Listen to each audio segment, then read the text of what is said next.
तो थोड़ा सा जी के बढ़ाकर मैं रेड सी बता रहा हूँ। तो रेड सी देखो आप, ये Saudi Arabia, Oman, Qatar, United Arab अमीरात, वो है। भारत की कंडीशन ये है, यहाँ पर आपको दिखाई दे रहा है, ये भारत है। भारत के बगल में पाकिस्तान, ईरान, और यहाँ पर जो है अपना, ये क्या हुआ, ये क्यों हुआ, हाँ, ये दुबई दिखाई दे रहा है आपको, यूएई की राजधानी दुबई।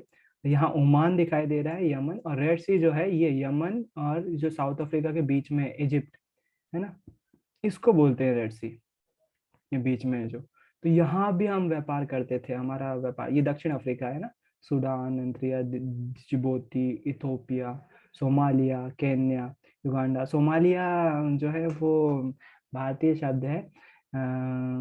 सोमालिया मुझे इसलिए याद है क्योंकि मेरी मम्मी मेरे भांजे को सोमालिया बोलती थी।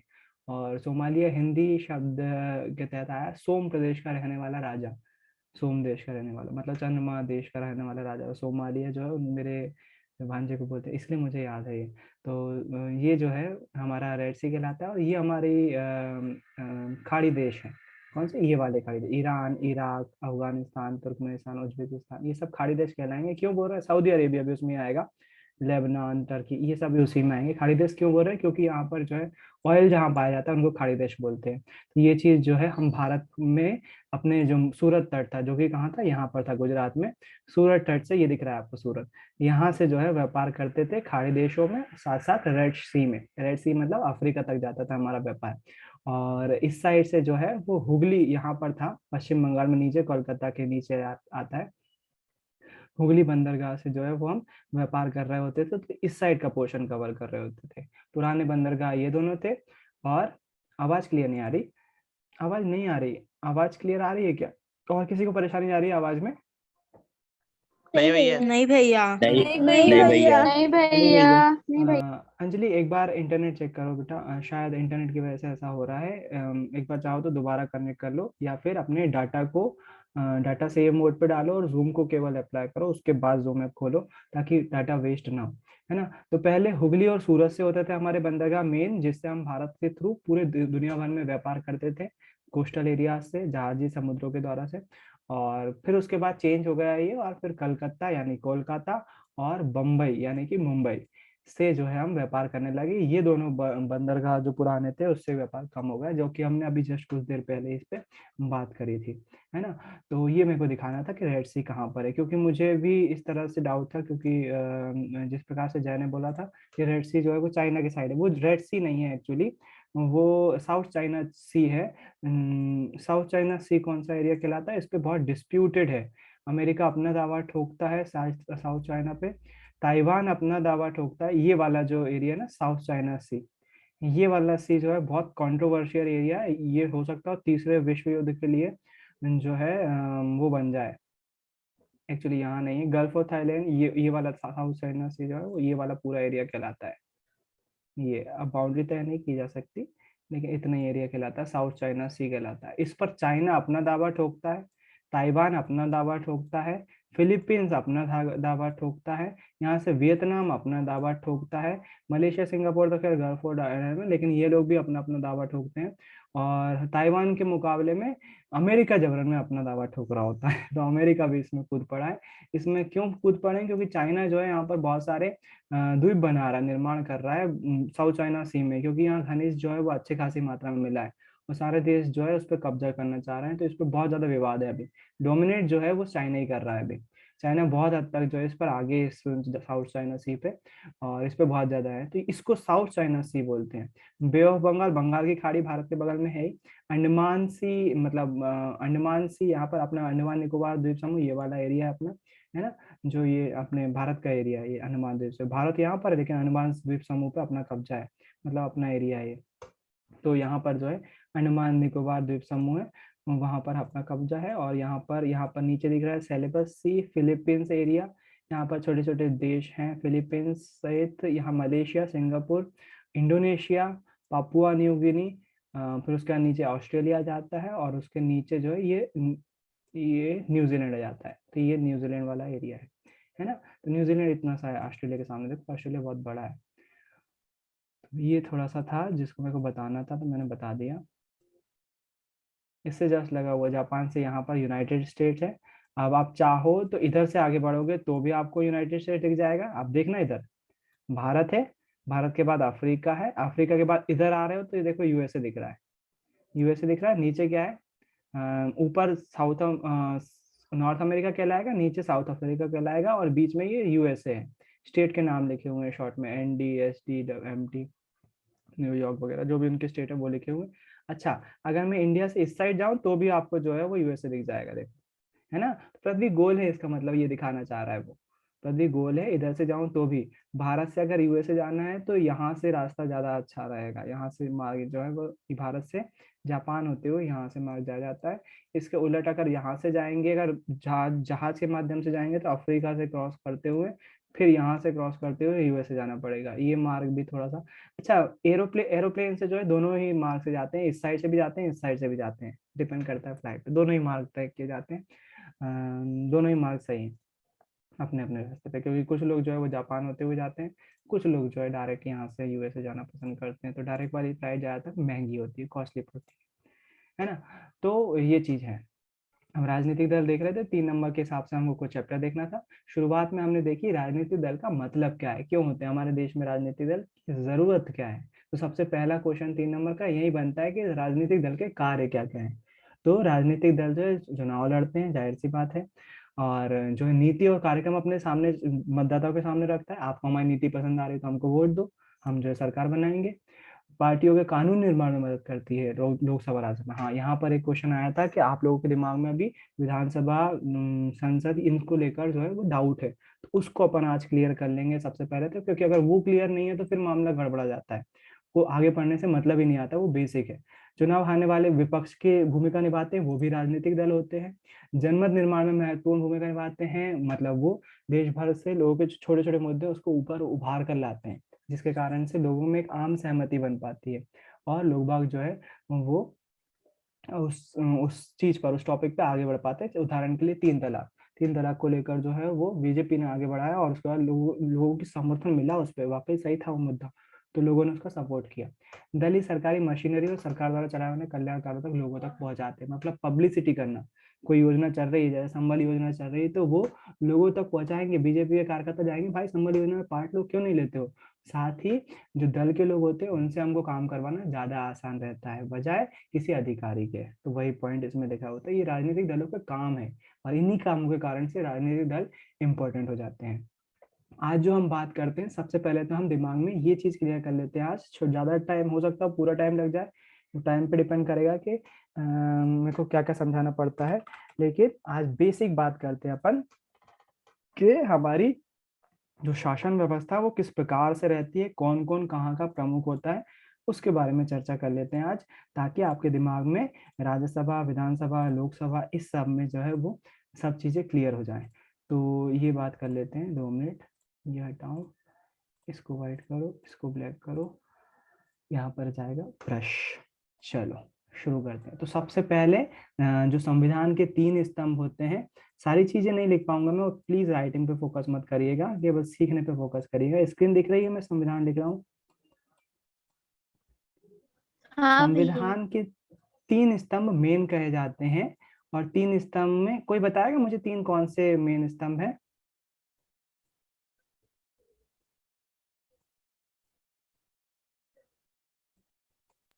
अब आ गया होगा यार। कार्यपालिका, नगर पालिका, न्यायपालिका और न्यायपालिका। नगर पालिका नहीं भाई साहब, नगर पालिका न्यायपालिका है। हाँ, न्यायपालिका, कार्यपालिका, न्यायपालिका और न्यायपालिका और तीसरा बोलो भाई। व्यवस्थापिका। व्यवस्थापिका,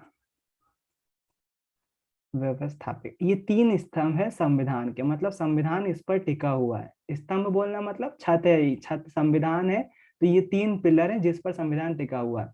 एक और पिलर है, उसको ऑफिशियली नहीं बोलते, लेकिन चौथा स्तंभ माना जाता है, सभी लोग स्वीकार करते हैं, वो है मीडिया। चौथा पिलर किसको बोला जाता है, मीडिया को। ये ऑफिशियली नहीं है लेकिन माना जाता है, मीडिया भी जरूरी है किसी देश के संविधान को टिकाए रखने के लिए, एक अच्छी मीडिया को होना बहुत जरूरी है।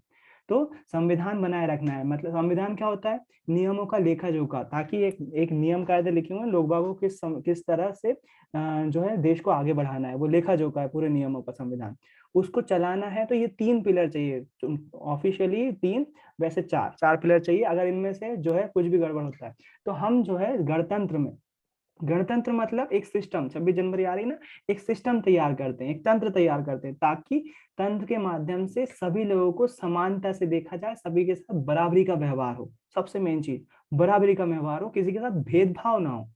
उसके तहत हमने एक सिस्टम बना के रखा है, तंत्र। जिस तंत्र के लिए जो सिस्टम बनाया उसमें 3 प्रमुख चीजें हैं, कार्यपालिका, न्यायपालिका, व्यवस्थापिका। कार्यपालिका जो है ये कानून बनाती है, कार्यपालिका क्या बनाती है, कानून बनाती है। कानून बनाने के बाद व्यवस्थापिका इस कानून को पालन करवाती है, व्यवस्थापिका इस कानून को पालन करवाती है कि जो कार्यपालिका ने कानून बनाया उसका पालन हो रहा है कि नहीं।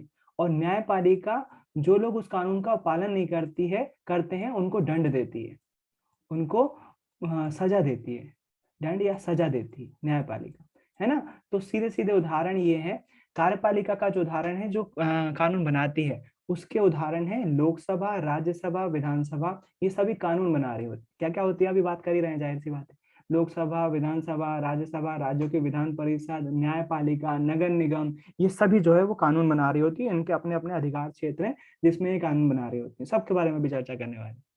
न्यायपालिका जो है वो सजा देने का काम करती है। उसमें कौन कौन आते हैं, जैसे जिला अदालतें, हाई कोर्ट, सुप्रीम कोर्ट, कौन कौन से होते हैं सभी अब जस्ट बात करने वाले हैं। व्यवस्थापिका के अंतर्गत कौन आते हैं, जो व्यवस्था बनाती है, नॉर्मली पुलिस और सेना इसके अंतर्गत आती है। सेना नॉर्मली जो है वो बाहरी चीजों को देख रही होती है, देश के बाहरी मामलों को देख रही होती है। नॉर्मली इसके अंतर्गत आती है पुलिस। पुलिस व्यवस्था का काम है कि कानून को पालन किया जाए, उसका पालन किया जाए। अच्छा, इन तीनों के जैसे 3 स्तंभ है, इन तीनों को, और आपको ये भी पता है कि जो हमारी सत्ता का बंटवारा है, आपने चैप्टर में पढ़ा कि सत्ता का बंटवारा हमने जो है वो किस तरह से किया हुआ है, 2 ऊर्ध्वाधर और क्षैतिज 2 पंक्तियों में बांटा हुआ है ना। मतलब हमने क्या करके रखा है, केंद्र सरकारें बना के रखी है, उसके बाद राज्य सरकारें बना रखी है, फिर उसके बाद स्थानीय सरकार भी बना के रखी है। अगर मेनली बात करूं तो 2 सरकारें हैं, केंद्र सरकार और राज्य सरकार। स्थानीय सरकार भी है, बिल्कुल है। तो इस कार्यपालिका, न्यायपालिका और व्यवस्थापिका को हम मेनली 2 पोर्शन में बांटते हैं। पहला पोर्शन हो जाता है केंद्र का लेवल, एक हो जाता है केंद्र का, जिसको हम बोलते हैं सेंट्रल लेवल, केंद्र का लेवल। और दूसरा लेवल हो जाता है हमारा राज्य का लेवल। राज्य और केंद्र में बंटवारा किया हुआ है ना, वैसे तो स्थानीय में भी किया हुआ है, बिल्कुल वो भी होता है। तो कार्यपालिका जो है वो 3 स्तर में बांट देते हैं अपन। केंद्र मतलब सेंट्रल, मतलब देश के लेवल, इसको आप लिख लेते हैं देश के लेवल पे, देश का लेवल। फिर उसके बाद राज्य यानी कि हमारे जो स्टेट होता है उसके लेवल, और उसके बाद स्थानीय लेवल मतलब लोकल, लोकल कुछ बॉडी होती है उसके लेवल पे भी बांटा हुआ है। 3 पोर्शन में बांटा हुआ है ना। अच्छा, जब कार्यपालिका को इस लेवल पे बांटा हुआ है तो न्यायपालिका को भी बांटना पड़ेगा। तो न्यायपालिका को भी हम 3 लेवल में बांटते हैं, लेकिन इसमें जो है 3 लेवल कौन कौन से होते हैं वो भी देख लेते हैं। इसमें न्यायपालिका में जो है पहला होगा केंद्र का लेवल, जो देश के लेवल की अदालत होगी, जो देश के लेवल पे काम कर रही होगी। केंद्र मतलब सेंट्रल, मतलब देश, सेंट्रल अदालत बोलेंगे उसको, केंद्रीय अदालत बोलेंगे। दूसरा जो है वो राज्य के लेवल पे सबसे प्रमुख अदालत होगी, राज्य में प्रमुख होगी। और तीसरा जो है वो डिस्ट्रिक्ट लेवल पे होगी, मतलब जिले लेवल पे होगी। जिला छोटा एरिया होता है ना, जिलों से राज्य बनता है, राज्य से देश बनता है। और जिला किससे बनता है, बहुत सारे नगरों से मिलकर बनता है या गांवों से मिलकर बनता है जिला, है ना। तो ये भी 3 लेवल पे बनी होती है। व्यवस्थापिका जो है इस पे थोड़ी सी बात कम करेंगे, क्योंकि पुलिस और आर्मी का ही लेना देना होता है, इस पे ज्यादा बात नहीं करेंगे अपन। और जो पुलिस का अधिकार क्षेत्र होता है वो राज्य सरकार के अंतर्गत होता है। व्यवस्थापिका में ज्यादा बात नहीं करेंगे अपन, क्योंकि ज्यादा कुछ है नहीं उसमें। पुलिस होती है बस, इतना याद रखो, ज्यादा उससे लेने के, ज्यादा उसमें है तो बहुत सारा उसमें बताने के लिए, लेकिन अभी के अपन के काम की चीज नहीं है और अपने पास थोड़ा टाइम का शॉर्टेज भी है, तो उस पर ज्यादा बात करने की जरूरत नहीं पड़ेगी और करने की जरूरत पड़ती भी नहीं, है ना। इस पे भी 3 लेवल होते हैं वैसे। केंद्र के लेवल की पुलिस होती है, राज्य के लेवल की पुलिस होती है, और डिस्ट्रिक्ट के लेवल की पुलिस राज्य के अंतर्गत ही आती है, तो उसको नॉर्मली नेग्लेक्ट करते हैं। तो इसमें भी पुलिस के 2 लेवल होते हैं, एक देश के लेवल पे होता है, देश के लेवल पे पुलिस होती है, पुलिस, आर्मी नहीं, पुलिस। और दूसरा जो है वो राज्य के लेवल पुलिस होती है। नॉर्मली हम अपने आसपास जो देखते हैं वो राज्य के लेवल की पुलिस देखते हैं, देश के लेवल की पुलिस कब देखने को मिलती है? जब दंगा फसाद हो जाता है तो आप देखते हो सीआरपीएफ लगती है, आरपीएफ लगती है, तो वो सेना होती है, भारतीय सेना। अपन नॉर्मल लोगों के लिए वो क्या है? वो भारतीय सेना है। लेकिन हमारे लिए मालूम होगा, हमको उसको बोलते हैं, जैसे सीआरपीएफ है, सीआरपीएफ का नाम जो है वो आर्मी नहीं है, ध्यान रखिए। सीआरपीएफ आपको जो है, ये कैसे पता चलेगा? अब जब आप कोई आर्मी मैन को देखोगे ना, तो बॉर्ड इसके बाजू पर सेना का नाम लिखा होगा, वो इंडियन आर्मी से है या सीआरपीएफ से है या आरपीएफ से है। इंडियन आर्मी से है तो यहाँ पर इंडियन आर्मी लिखा हुआ होगा, नॉर्मली नहीं लिखा जाता है। उनकी ड्रेस थोड़ी सी मेहंदी कलर में व्हाइट कलर के पैचेस होते हैं, आप सभी जानते हो। नॉर्मली आपको देखने को नीली ड्रेस, व्हाइट ड्रेस, वो सीआरपीएफ के इंसान होंगे। वो क्या है? केंद्रीय पुलिस है, सेंट्रल पुलिस है, मतलब देश के जो है वो जो केंद्र सरकार होती है वो देख रही होती है। चलो धीरे धीरे बात कर लेते हैं इस पे एक एक करके। अब हुआ क्या? अब हुआ ये कि जो केंद्र सरकार होती है ना, जो केंद्र के लेवल पे होती है, एक एक करके सब पे बात कर रहे हैं ना, इसको थोड़ा सा पास में ले आते हैं। जो केंद्र सरकार होती है, बहुत गंदा सा दिख रहा है, जो केंद्र सरकार होती है उसको हम जो बोलते हैं, केंद्र में काम कर रही थी देश के लेवल पे, उसको हम सेंट्रल गवर्नमेंट बोलते हैं, यानी कि केंद्र सरकार बोलते हैं। क्योंकि ये कानून बना रही है ना, उसको हम केंद्र सरकार बोलेंगे, केंद्र सरकार, सेंट्रल गवर्नमेंट, है ना। अब थोड़ा सा मुझे इसको छोटा करके अपना एरिया बढ़ाना पड़ेगा।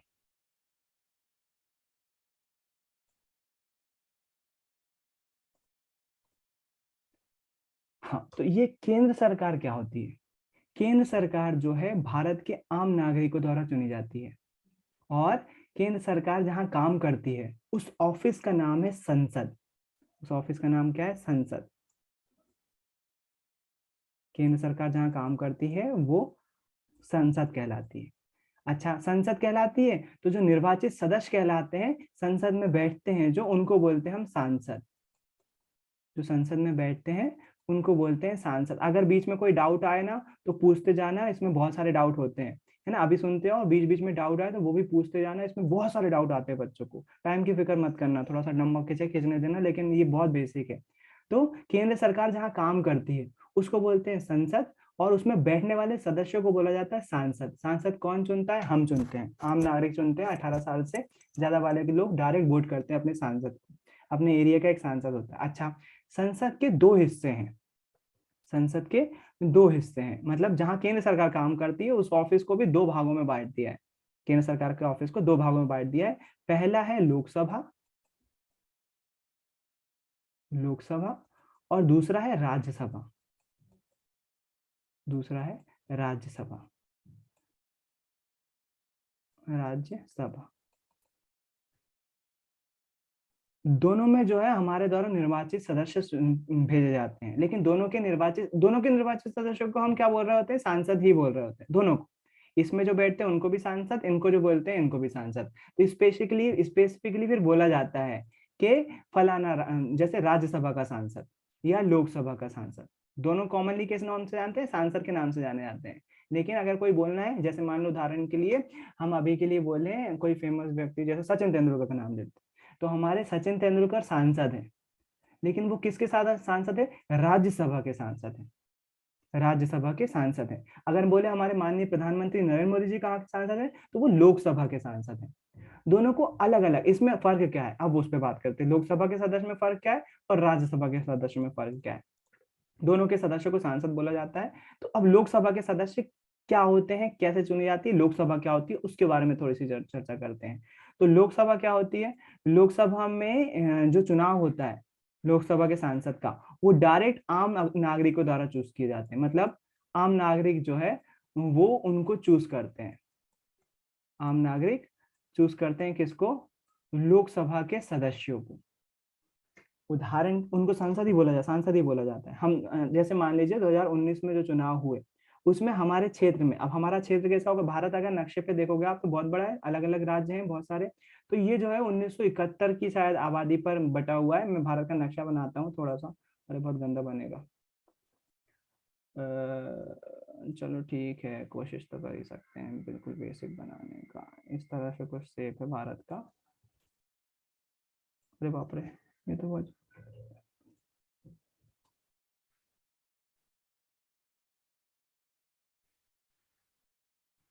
कुछ इस तरह से शेप है, मुझे मालूम है, हंसना मत, गंदा बना है, ठीक है। तो जो राज्य होते हैं ना वो बहुत बड़े एरिया में होते हैं। जैसे मध्य प्रदेश की बात करते हैं अपन, मध्य प्रदेश का राज्य जो है वो इस तरह से दिखाई देता है, मध्य प्रदेश बीच में इस तरह से बना हुआ है। तो मध्य प्रदेश में जो जिले होते हैं, उन जिलों में आप देखना, जो हमारी केंद्र सरकार होती है ना, केंद्र सरकार जो है उसके पास एक बहुत बड़ा एरिया आता है, क्योंकि देखना आप जमीन कितनी बड़ी। अपन थोड़ा सा क्या करते हैं, इसको मैप पे देख लेते हैं। मैप कहाँ गया भारत का, ये इस मैप को देखो, हाँ देखो, अच्छा बना दिया ना मैंने मैप। हाँ, तो ये आपको राज्य दिखाई दे रहे हैं, इसमें बाउंड्री दिखाई दे रही है, बहुत बड़े एरिया होते हैं। हमारा ये पूरा देश है, केंद्र सरकार को इस पूरे देश पर शासन करना है। तो केंद्र शासन को शासन करना है, तो निर्वाचित सदस्य पूरे देश से चुने जाएंगे। अगर निर्वाचित सदस्य स्टेट के माध्यम से एक चुना जाएगा तो कुछ नाइंसाफी नहीं हो जाएगी। एक स्टेट में 6 करोड़ लोग हैं और उसको सुनने वाला एक बंदा है, गड़बड़ नहीं हो जाएगा। अगर हम ये कर देंगे कि बहुत ज्यादा सदस्य, जैसे अपन मध्य प्रदेश में घुसते जाते हैं, देखना मध्य प्रदेश दिख रहा है, मध्य प्रदेश में जो है भोपाल में घुस जाते हैं। कहाँ है भोपाल, लोड नहीं हो रहा है भाई साहब, भोपाल घूम गया, यही है भोपाल। अरे लोड हो जा भाई।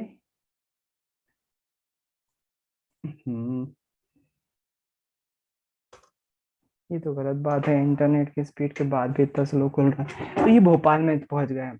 अगर इस एरिया की बात कर लेंगे ना, हम केवल इस एरिया की बात कर लेंगे, तो इस एरिया में जो है वो कम से कम जो है लाखों की आबादी रह रही होगी, क्योंकि बहुत बड़ा है भारत, है ना। तो जब यहाँ रह रही होगी तो उनका निर्वाचित सदस्य भी होना चाहिए। तो हम क्या करते हैं, एक जिले और एक थोड़ा सा बड़ा एरिया लेकर सांसद के लिए, जैसे मान लीजिए भोपाल और सीहोर, इतना एरिया लेकर एक संसदीय सीट बना देते हैं। इस प्रकार से मध्य प्रदेश में कितनी सीट हो जाएंगी, लगभग लगभग जो है, लगभग बोल रहा हूं मैं, मध्य प्रदेश में स्पेसिफिक है, तो लगभग मेरे को जहां तक याद है 29 सीट हैं मध्य प्रदेश की। एक बार कंफर्म कर ले रहा हूँ, मध्य प्रदेश सीट इन लोकसभा, मध्य प्रदेश की जो संख्या है वो 29 है, देखो, है ना, मेरे को सही याद था। तो 29 सीटें हैं मध्य प्रदेश की, मतलब जो हमारी लोकसभा होगी, जो देश को चला रही होगी, उसमें मध्य प्रदेश से कितने सांसद जाएंगे, मध्य प्रदेश से 29 सांसद जाएंगे। इसी प्रकार से अलग अलग स्टेट के अलग अलग सांसदों की संख्या जाएगी।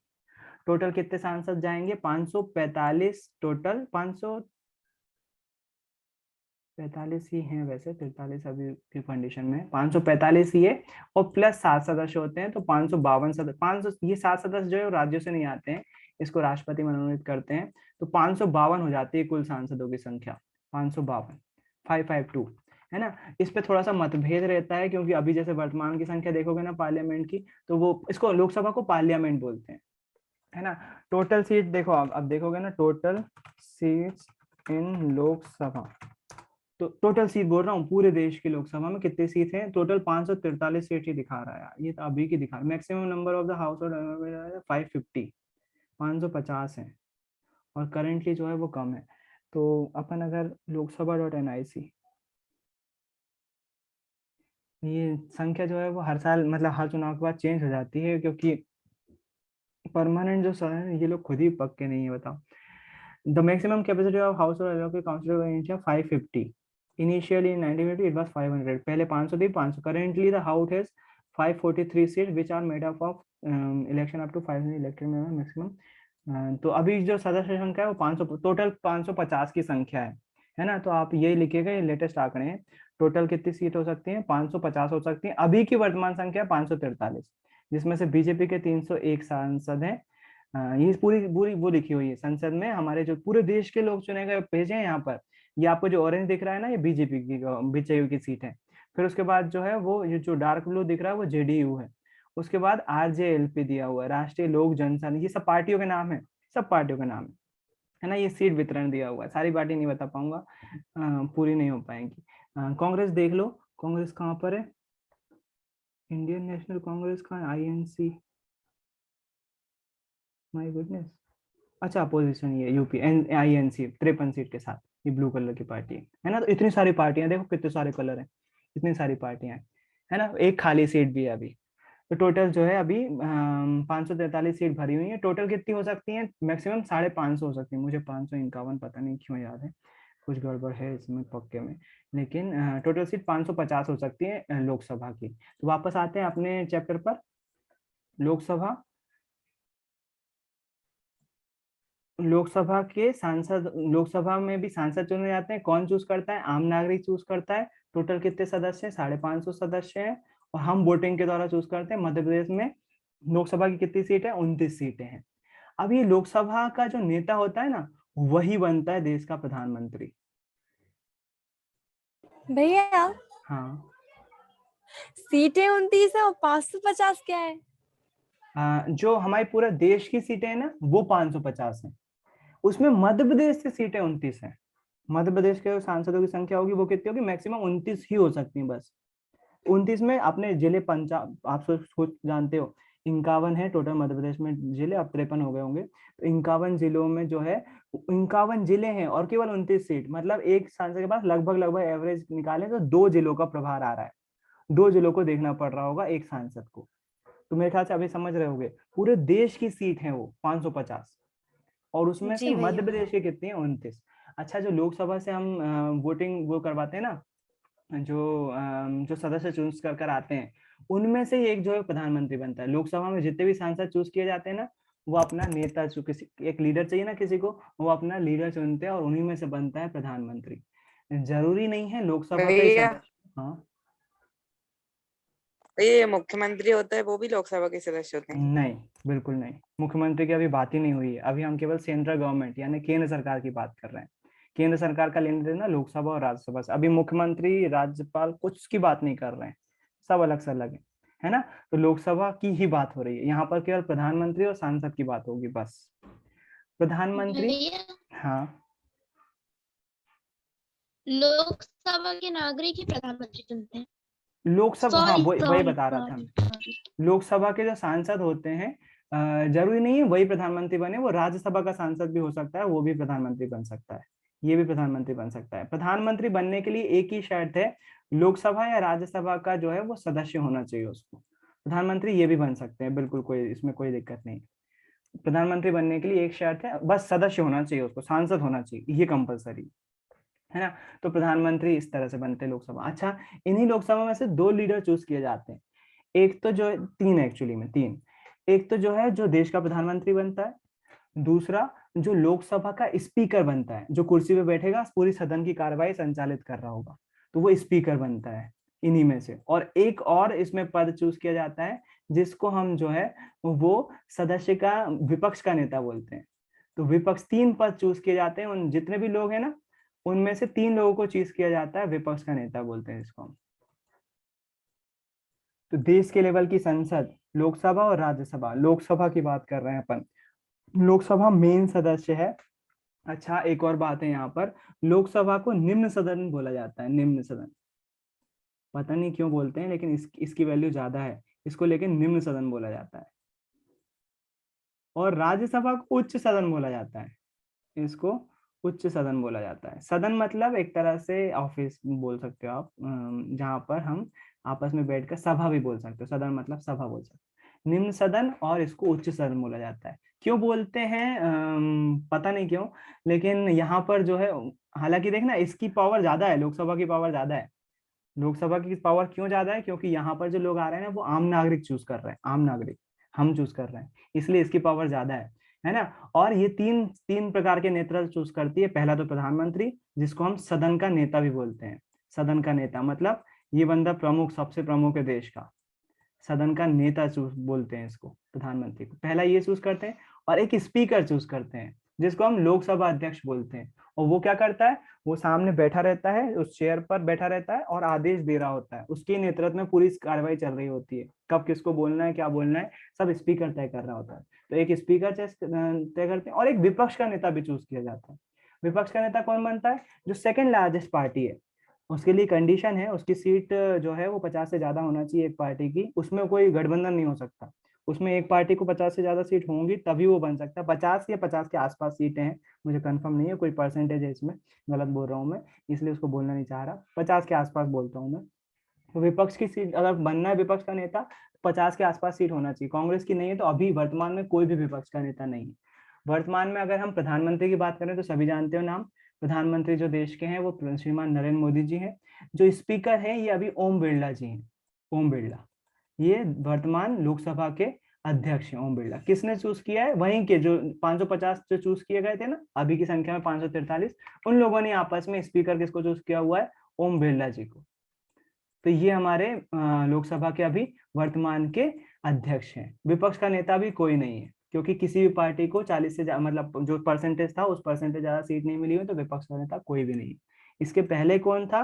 तो इसके पहले श्रीमती सुषमा स्वराज जी थी, जब कांग्रेस की सरकार थी। बीजेपी की नेता, विपक्ष की नेता श्रीमती सुषमा स्वराज थी। उनके पहले LK आडवाणी भी रह चुके हैं, लाल कृष्ण आडवाणी, वो भी विपक्ष के नेता रह चुके हैं, है ना। तो विपक्ष के नेता तय करते। ये हो गई इसकी लोकसभा। हाँ, स्पीकर में भी सीटों की जरूरत होती है कि इतनी सीटों पे ही स्पीकर बन सकते हैं? नहीं, एक्चुअली स्पीकर का चुनाव करते हैं जो 550 सदस्य है ना। अच्छा देखना, दोनों की बात यही है, अगर प्रधानमंत्री चूज करना हो, चाहे स्पीकर चूज करना हो, कौन बनेगा, कौन तय करेगा? ये 550 लोग। लेकिन अब खुद से बताओ, एक पार्टी को बहुमत मिल गया है, बहुमत मिल गया मतलब मेजोरिटी मिल गई, सबसे ज्यादा सदस्य उसके। मान लीजिए उदाहरण के लिए अभी बीजेपी का उदाहरण लेते हैं, 300 कितने सदस्य हैं इसके पास? बीजेपी के पास 301 सदस्य हैं, 301 सदस्य हैं। और बहुमत देने के लिए कितने लोग चाहिए? 272 लोग चाहिए बस। 272 अगर मेंबर किसी पार्टी के हो गए तो उसकी सरकार बन जाएगी। बीजेपी के अभी कितने हैं? 301 हैं। तो आप खुद से चूज बताना। इस संविधान ने बोला है कि संसद में जिस जितने लोग चुन के आएंगे वो अपना लीडर तय करेंगे, उसी को हम प्रधानमंत्री बोलेंगे। अब एक पार्टी के 301 सदस्य आ रहे हैं, चाहिए कितने थे? 272। बहुमत से ज्यादा सदस्य हैं उसके पास। तो जाहिर सी बात है ना, जो बाकी बचे हुए 200 के करीब लोग हैं, उसकी क्यों चलने वाली है? उसकी तो चलनी नहीं वाली है, चलने वाली इस पार्टी की। तो ये जो है, जो प्रधानमंत्री तय कर लेगा आपस में, उसको सभी का प्रधानमंत्री माना जाएगा, 550 लोगों का। तो संविधान बोलता है कि जो लोग चुनकर आएंगे वो चूज करेंगे प्रधानमंत्री। अब जाहिर सी बात है, इनको बहुमत मिल गया है तो यही बनेंगे प्रधानमंत्री। सेम केस है किसके बारे में? स्पीकर के मामले में। स्पीकर के लिए संविधान ने व्यवस्था करके रखी है, जो लोग जो है, जो इस 550 नेता जो चूज करके गए हैं, 550 सांसद जो चूज करके गए हैं, उनमें से कोई स्पीकर बनेगा। अब बहुमत किसका ज्यादा है? बहुमत तो जो है वो बीजेपी का ज्यादा है, तो जाहिर सी बात है यही पार्टी तय करेगी कौन बनेगा स्पीकर। कई बार ऐसा भी हुआ है जब गठबंधन की सरकार रही है, तो जैसे यूपीए की सरकार थी, तो यूपीए की सरकार में हो सकता हो जो गठबंधन की पार्टी हो उसने बोल दिया हो कि भाई हमको स्पीकर का पद चाहिए, तो उस केस में गठबंधन की सरकार में साथी पार्टी का स्पीकर भी बन सकता है ना। लेकिन संविधान बोलता है कि 550 लोग जो है वो प्रधानमंत्री और स्पीकर तय करेंगे। लेकिन रियलिटी में क्या होता है, जिस पार्टी को मेजोरिटी मिल गई, बहुमत मिल गया, उसी का नेता, उसी वही लोग तय कर लेते हैं कि प्रधानमंत्री और स्पीकर कौन होगा। बाकी लोगों से पूछेंगे क्यों? वो बहुमत है, वो उनके पास बहुमत है, वो बिल्कुल चूज कर सकते हैं, है ना। इसलिए रियलिटी ये है कि ये 550 तय करेंगे, लेकिन होता क्या है, जिसको बहुमत मिल गया उसी का प्रधानमंत्री, उसी का स्पीकर, वही पार्टी का बन जाता है। आई होप समझ में आ गया होगा। अब जाते हैं राज्यसभा। हाँ पूछो। स्पीकर के एक बार कार्य रिपीट कर दीजिए, क्या करते स्पीकर हैं? के कार्य क्या है? स्पीकर क्या करता है? सबसे पहले तो ये सदन का जो है वो लीडर होता है। ये तो सही है, प्रधानमंत्री बिल्कुल सदन का नेता कहलाता है, बिल्कुल सही है। स्पीकर जो है वो एक तरह से मैनेजमेंट कर रहा होता है, प्रबंधन कर रहा होता है सरकार का। एक तरह से ब्रिज का काम करता है। सरकार जो काम करती है ना, सरकार अपना पक्ष रखती है, और जो सामने विपक्ष होता है, दूसरे दल होते हैं, तो वो जो है वो सामने बैठे के सरकार की आलोचना करते हैं। तो दोनों में सामंजस्य बिठाना, आपसी बातचीत से हल निकालना, किसको कितना समय देना, क्वेश्चन पूछने का अधिकार देना, सभी के समान, सभी को समान दर्जे से। ये नहीं कि बीजेपी का स्पीकर बन गया तो केवल बीजेपी वालों को बोलने दे, दूसरी पार्टी को नहीं बोलने दे। वो सभी काम किसके होते हैं? स्पीकर के, ताकि स्पीकर जो है वो जो हमारी संसद जो है वो सही तरीके से संचालित हो सके, सभी को बोलने का मौका मिले।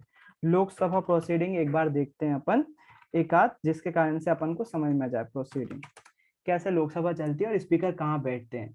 एक आध देख लेते हैं लोकसभा की प्रोसीडिंग। ये हमारे माननीय ओम बिरला जी सामने आपको दिखाई दे रहे थे। मैं आपको रियल एग्जांपल दिखा रहा हूँ कैसे कैसे लोकसभा चलती है ना। ये डीडी न्यूज की है।